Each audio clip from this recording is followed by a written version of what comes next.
Darren and I have gotten a lot of questions about subsurface irrigation over the last few years, so we wanted to talk about that just a little bit today. Well, I'd say more so than questions, Brian. Even for our own farm, we're looking at it. We're in an arid climate. We've come through a couple of really dry years on our farm, and you think, wow, it would be so much nicer. I mean, we had decent yields last year for the most part, even though we were really dry. But what if we could add some moisture? And you know, center pivot irrigations just don't fit on a lot of our ground. Well, I don't know about that. I would say center pivot would fit on most of our ground, but the disadvantages to center pivot, number one, and you may not have even given this a lot of thought, other people, non-farmers, can see the center pivot irrigation. So let's say it is kind of a dry year, and they have restrictions in towns that, oh, I can't water, and then they drive out to the country and they see you watering. Guess who they're going to complain to? All the politicians, and pretty soon we've got another issue on the farm. If it's subsurface irrigation, then the non-farmers don't even see any of that. We keep that out of their heads. Well, even just seeing that irrigation running in the field, people just naturally are questioning what's going on. Man, it seems like they're putting a lot of water out there. Why do they have to put so much water out there?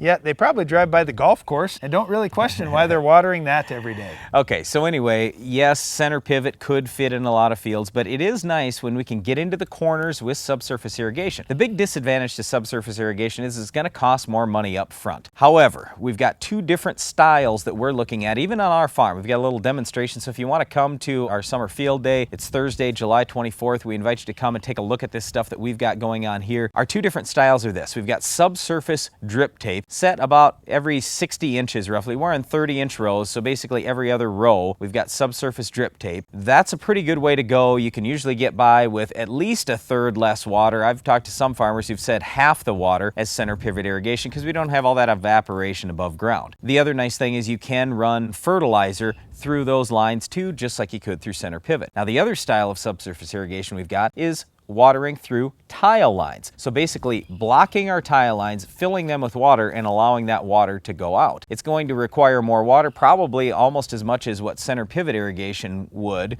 because we're trying to raise the water table again doing that, and the tile lines are probably only going to be every 20 feet apart as opposed to our subsurface drip tape, which is every 5 feet apart. So we got some differences there and just some things that you might take a look at and consider for your farm. Now when we talk about irrigating through tile lines, and this is something that's a real common misconception in our industry, just with other farmers that we talk to, that any tile system we can do this with. No, if you've got tile that's out in your fields, chances are it probably won't work for just converting it into a subsurface irrigation type system. You've got to put those tile lines a lot closer together. They have to be a lot shallower in the soil profile. Maybe 3 feet. Yeah, they've got to be laid out specifically with subsurface irrigation in mind when they're put into the field. They will also be a very good drainage system. When you think about tile lines that are 15 or 20 feet apart, you're going to have great drainage in your field. So they don't have to be huge lines or anything like that. You do get a dual purpose. So Brian said, well, it's going to cost a lot more than putting in a center pivot right off the bat.